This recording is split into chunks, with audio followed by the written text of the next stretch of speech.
है आप सभी का आपके अपने यूट्यूब चैनल आरजीएस में। और आज जो है इम्पोर्टेंट मुद्दे को लेकर के हाजिर हैं आप सबके बीच। और ये मुद्दा है युवाओं से संबंधित। देश में किस तरीके से रोज़गार का संकट बना हुआ है, लोगों को रोज़गार नहीं मिल रहा है और लाखों नौकरियां जाने के कगार पर हैं और जा भी रही हैं। तो अभी जो है ये ऐसा मैं नहीं कह रहा हूँ, बल्कि centre for monitoring Indian economy यानी CMIE की रिपोर्ट प्रकाशित की गई है। और इस रिपोर्ट में बताया गया है कि बेरोजगारी का संकट गहराता जा रहा है, साथ ही साथ लाखों नौकरियां जाने के कगार पर हैं। तो देखते हैं इस संदर्भ में क्या है न्यूज़।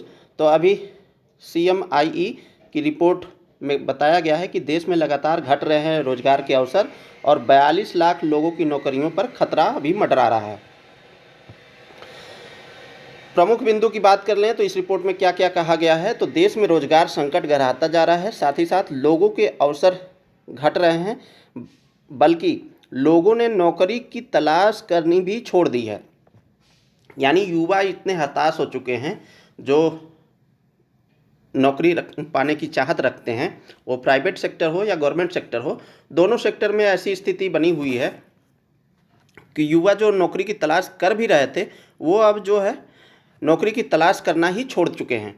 यही नहीं, लगभग 42 लाख भारतीयों की नौकरियां खतरे में बताई जा रही है। तो जो वर्किंग पीपल हैं वो भी अब अपने नौकरियों से हाथ धो सकते हैं, ऐसा रिपोर्ट का कहना है। चलिए हम लोग देखते हैं तो रिपोर्ट के महत्वपूर्ण बिंदु की।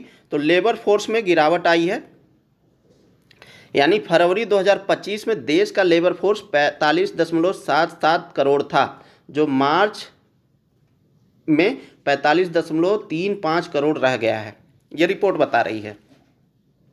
तो देख रहे हैं कि लेबर फोर्स में किस तरीके से गिरावट आई है, और एक ही महीने में हुआ है। फरवरी 2025 की रिपोर्ट है जिसमें 45.77 था, और मार्च 2025 में ये 45.37 हो गया है। यानी महज एक महीने में 42 लाख की गिरावट दर्ज की गई है। अब यहाँ पर लेबर फोर्स का अर्थ है देश में काम कर रहे या काम की तलाश में लोगों की कुल संख्या से संबंधित है।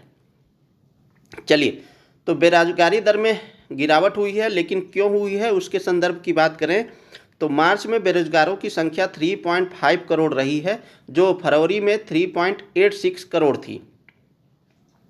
यानी यहाँ पर क्या है, घट गई। ठीक है, फरवरी में क्या था, 3.86 करोड़ थी बेरोजगारों की संख्या, अब क्या है 3.5 करोड़ हो गई है, किसमें, मार्च में। तो ये देखने में तो लगता है कि बेरोजगारी घटी है, लेकिन इसका मुख्य कारण क्या है, ऐसा नहीं है कि उन्हें रोजगार मिल गया है।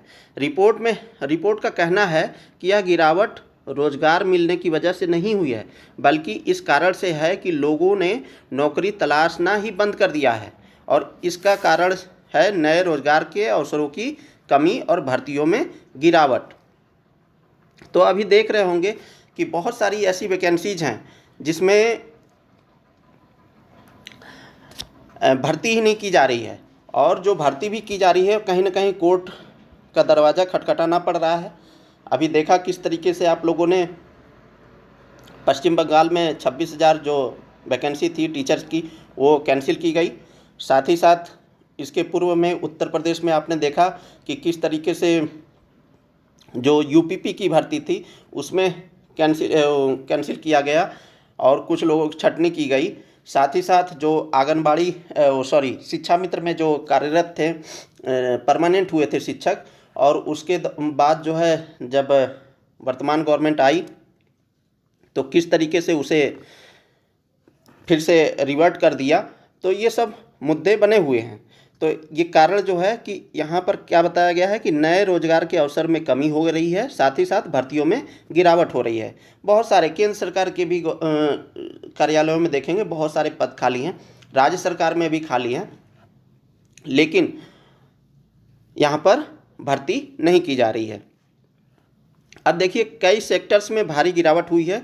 वर्ष 2024 की तुलना में कई प्रमुख सेक्टर में भर्तियों में गिरावट दर्ज की गई है। जैसे रिटेल सेक्टर में 13% की गिरावट, तेल और गैस सेक्टर में 10% की गिरावट, शिक्षा क्षेत्र में 14% की गिरावट, आईटी सेक्टर में 3% की गिरावट और ऑफिस स्टाफ में 1.4% की गिरावट दर्ज की गई है। सरकारी प्रयास तो हुए हैं इस संदर्भ में, रोजगार देने में, लोगों को रोजगार देने में सरकार के द्वारा प्रयास किए गए हैं, लेकिन ये नाकाफ़ी है।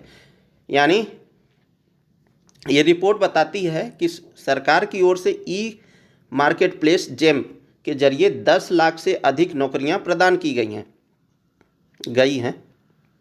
ठीक है, गई हैं। इस प्लेटफार्म पर 33,000 से अधिक सर्विस प्रोवाइडर ने न्यूनतम मजदूरी और निश्चित वेतन के मानकों पर लोगों को नियुक्त किया है। लेकिन वहीं ये रिपोर्ट कहती है कि CMI रिपोर्ट मानती है कि ये प्रयास बेरोजगारी से लड़ने के लिए अपर्याप्त हैं। ठीक है, एक रिपोर्ट बताती है कि देश में लगभग 87 लाख पर ईयर नौकरी की ज़रूरत है, रोजगार की आवश्यकता है। अब हम लोग CMI के बारे में देख लेते हैं। तो centre for monitoring Indian economy, यानी ये इंडिया की इकोनॉमी की मॉनिटरिंग करता है। तो CMI की स्थापना एक स्वतंत्र थिंक टैंक के रूप में हुई है और इसकी स्थापना 1976 में की गई थी।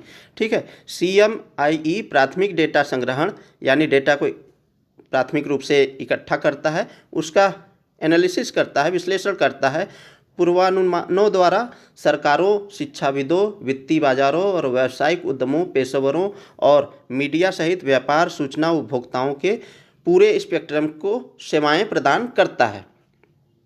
तो ये प्रमुख बिंदु हैं CMI के। अच्छा, अब देखिए कि नौकरियां जाने से संभावित प्रभाव क्या क्या हो सकते हैं। तो घरेलू आय में गिरावट हो सकती है। मान लीजिए कोई एक व्यक्ति है, उसके स्पाउस भी हैं, ठीक है, उसके बच्चे भी हैं। अब होगा क्या कि इसकी जो व्यय करने की जो शक्ति है, परचेजिंग पावर, ठीक है, वो क्या है कि किसी परिवार की एक जो स्टैंडर्ड होता है उसको मेंटेन करने के लिए एक निश्चित अमाउंट चाहिए होता है। लेकिन जब नौकरियां जाएंगी तो उसके आय में गिरावट होगी। तो आय में गिरावट होगी तो उस पर क्या असर पड़ेगा, उसके परिवार पर क्या असर पड़ेगा। तो परिवारों की आय में कमी होगी, जिससे खर्च, शिक्षा, स्वास्थ्य जैसी बुनियादी ज़रूरतें प्रभावित होंगी। कई घरों में आर्थिक तंगी के कारण उधारी या कर्ज लेने की मजबूरी होगी। जैसा कि स्टेटस लोग मेंटेन करते हैं, गरीब व्यक्ति भी हो, अगर उसके मूलभूत आवश्यकताओं को पूर्ति नहीं होती है तो क्या करता है, कर्ज लेता है। तो ऐसे में उसके आय की कमी होगी। ठीक है, उपभोक्ता खर्च में गिरावट होगी। नौकरी जाने से लोगों की खरीदने की क्षमता घटेगी, यानी परचेजिंग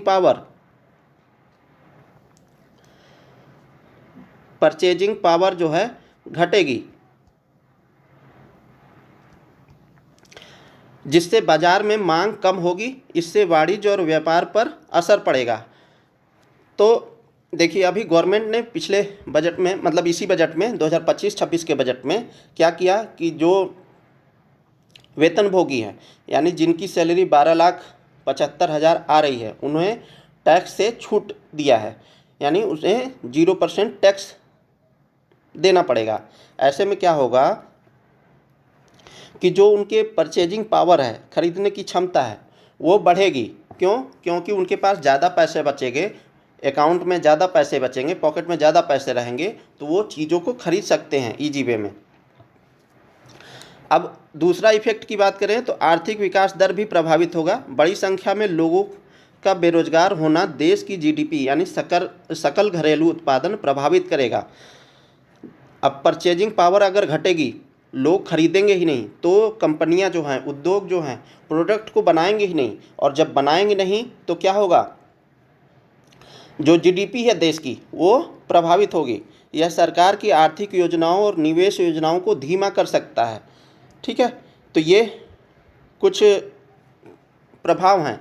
मानसिक स्वास्थ्य पर भी असर पड़ेगा, जैसे कि नौकरी खोने से तनाव, चिंता, अवसाद जैसी मानसिक समस्याओं में बढ़ोतरी हो सकेगी। युवाओं में निराशा, आत्मविश्वास की कमी देखने को मिल सकती है। साथ ही साथ पलायन भी बढ़ेगा, माइग्रेशन में आप जानते होंगे एक होता है पुल फैक्टर, एक होता है पुश फैक्टर। तो पुश फैक्टर क्या होता है? जो व्यक्ति किसी स्थान पर रह रहा है, अगर उसे रोजगार के अवसर न मिले, ठीक है, तो वो क्या करता है, कहीं जाने को प्रेरित होता है जहाँ देखता है। सपोज एक व्यक्ति यहाँ पर रह रहा है और यहाँ पर कोई रोजगार के अवसर नहीं है, और यहाँ पर इस एरिया में रोजगार के अवसर हैं, ठीक है, तो यहाँ पर ये पुश फैक्टर क्या काम कर रहा है, यहाँ से धकेलने का काम कर रहा है, ठीक है, और ये जो है इसे खींचने का काम कर रहा है, ठीक है, पुश फैक्टर के रूप में। तो जहाँ पर रोजगार के अवसर उपलब्ध होते हैं वहाँ आदमी आकर्षित होता है, तो वो पुल फैक्टर की तरह काम करता है। तो इससे पलायन में भी बढ़ोतरी होगी। लोग रोजगार की तलाश में शहरों या अन्य राज्यों की ओर पलायन कर सकते हैं, और उससे होगा क्या कि साथ ही साथ जो अनियंत्रित शहरीकरण है वो प्रभावित होगा, बढ़ेगा।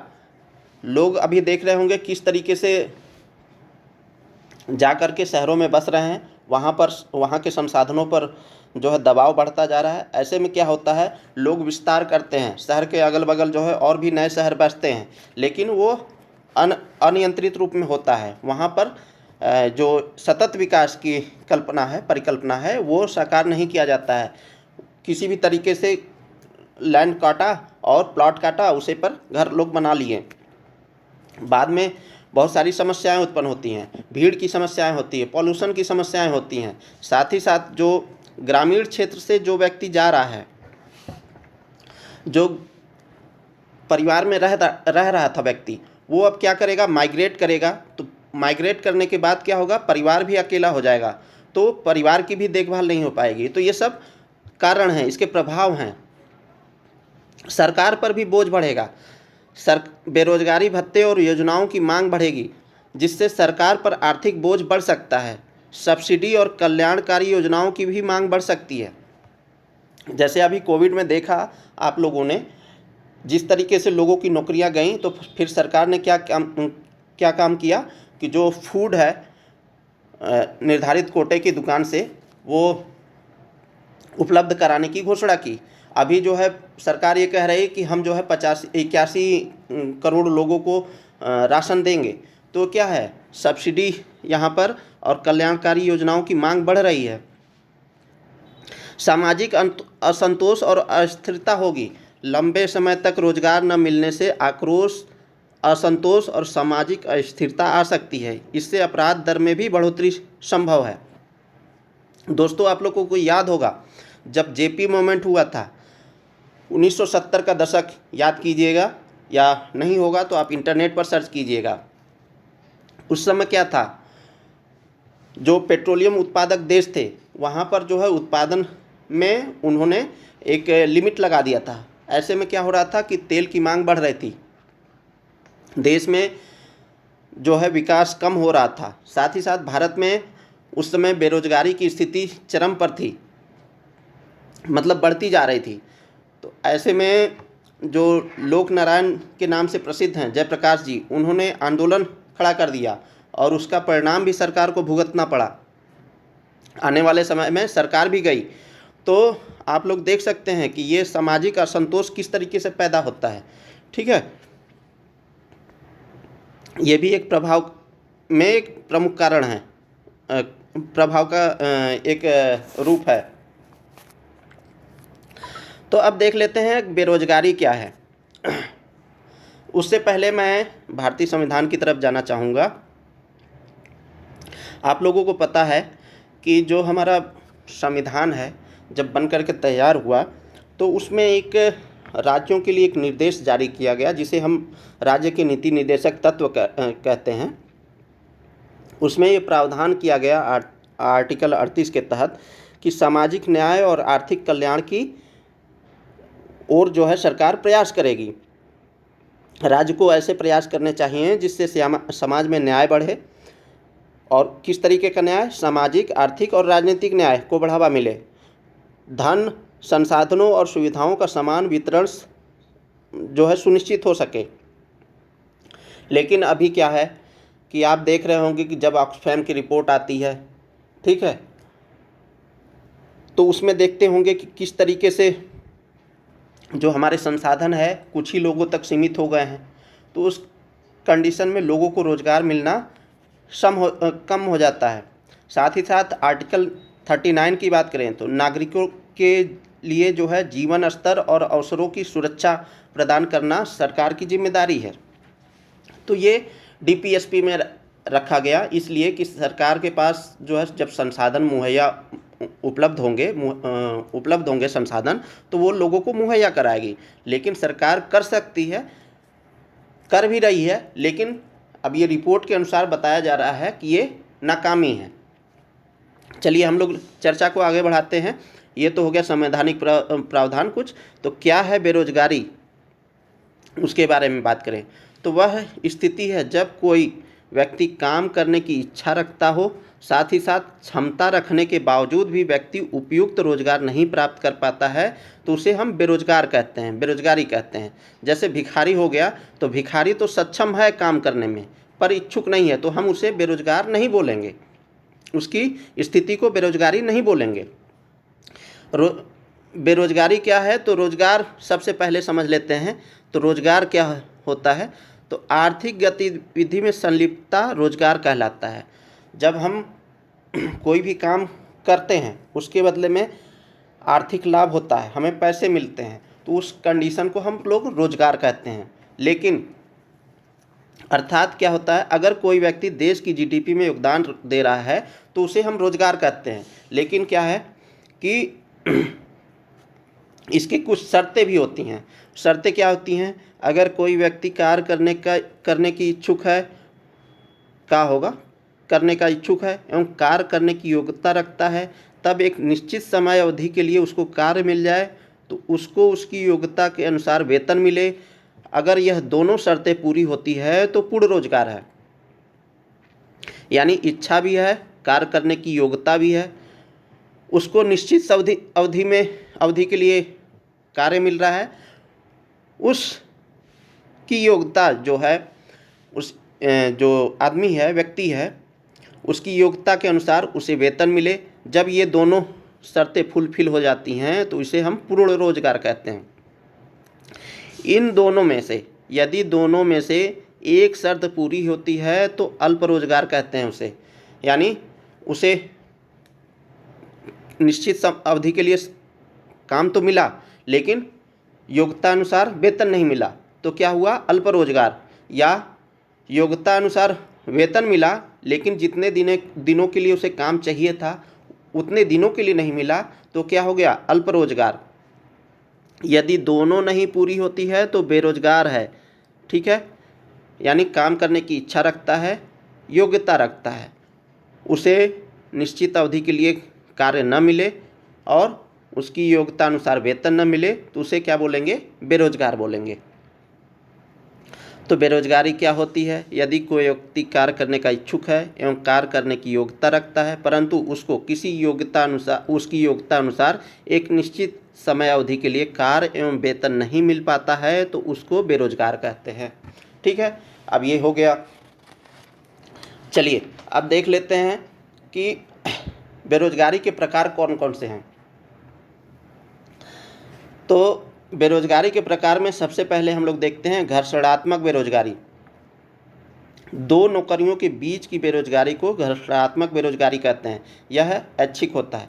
जैसे कोई व्यक्ति है, पर्सन ए किसी जगह काम कर रहा था, ठीक है, उसे उसका उस कंपनी में या जहाँ पर वो काम कर रहा है उसे वहाँ का माहौल पसंद नहीं आया या वहाँ पर सैलरी नहीं मिल रही है ठीक से, तो क्या है कि वो कहीं छोड़ करके दूसरे जगह जाएगा काम करने के लिए।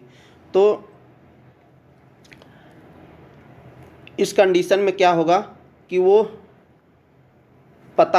उसे पता है कि हम जो है आने वाले समय में हम जॉब पा सकते हैं,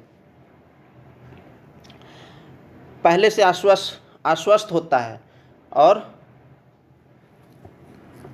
ऐसी बेरोजगारी को घर्षणात्मक बेरोजगारी कहते हैं। संरचनात्मक बेरोजगारी किसे कहते हैं? तो बाजार में जिस कौशल की मांग हो,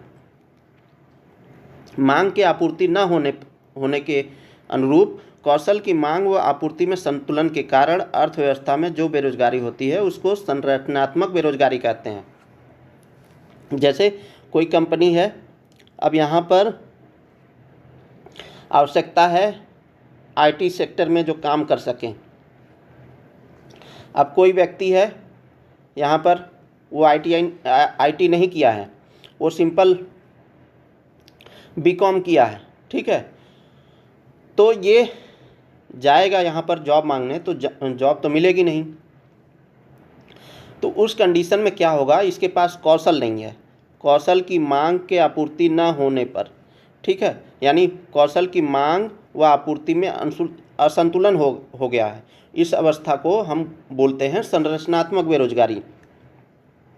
एक होता है प्राकृतिक बेरोजगारी, जो घर्षणात्मक बेरोजगारी और संरचनात्मक बेरोजगारी दोनों को मिक्स जब कर देंगे तो इसे हम बोलते हैं प्राकृतिक बेरोजगारी। एक होता है मौसमी बेरोजगारी। यह बेरोजगारी अर्थव्यवस्था में मौसम के अनुसार उत्पन्न होती है। जैसे अभी गर्मी का सीज़न आ रहा है, कोई फल विक्रेता है, उसने आम का बगिया ले रखा है, ठीक है। आम के सीज़न में तो उसने आम बेचे बढ़िया बढ़िया,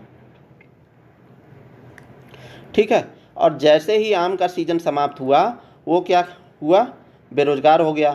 तो ऐसे कंडीशन में क्या उसे बोलेंगे, मौसमी बेरोजगारी। प्रच्छन्न बेरोजगारी या छिपी हुई बेरोजगारी किसे बोलते हैं? इस प्रकार की बेरोजगारी में श्रमिकों की सीमांत उत्पादकता शून्य होती है, अर्थात किसी कार्य में आवश्यकता से अधिक व्यक्ति लगे होते हैं, परंतु अधिक व्यक्ति लगने के बाद भी उत्पादकता पर कोई प्रभाव नहीं पड़ता है। यह बेरोजगारी अधिकतम कृषि क्षेत्रों में पाई जाती है। जैसे कोई लैंड है, इस एरिया में 2 व्यक्ति से काम चल सकता है, 2 व्यक्ति से काम चल सकता है, लेकिन वहीं परिवार का अन्य सदस्य है, जैसे कोविड का दौर आया, अब ये माइग्रेट करके जहाँ रह रहे थे वहाँ से माइग्रेट किए और पुनः अपने घर आ गए और इसी खेत में फिर से लग गए। तो क्या हुआ, जो काम पहले 2 व्यक्तियों से चल जाता था, अब उसी काम के लिए 4 व्यक्ति लगे हुए हैं।